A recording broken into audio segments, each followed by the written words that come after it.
Sir, ito yung para LED mo.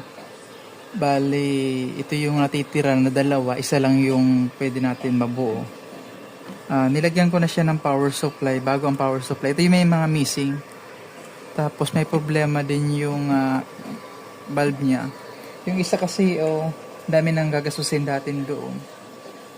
Mga siraan na din to. Wala talaga sa power supply.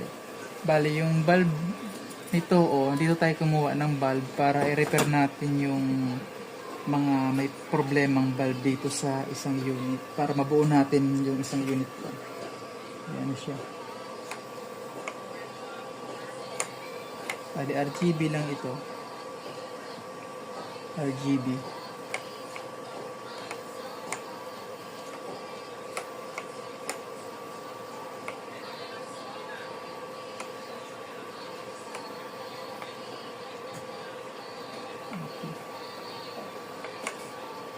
Problema na sa slide ko.